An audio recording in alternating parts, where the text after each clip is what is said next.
ভালো লাগছে না রে। কি করব? হ্যাঁ, কি আর করব?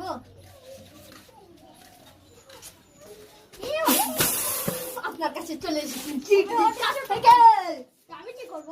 আপনার নাকি প্রেম হয় নাই সেজন্য ফোনে ভেঙে ফেলেছেন।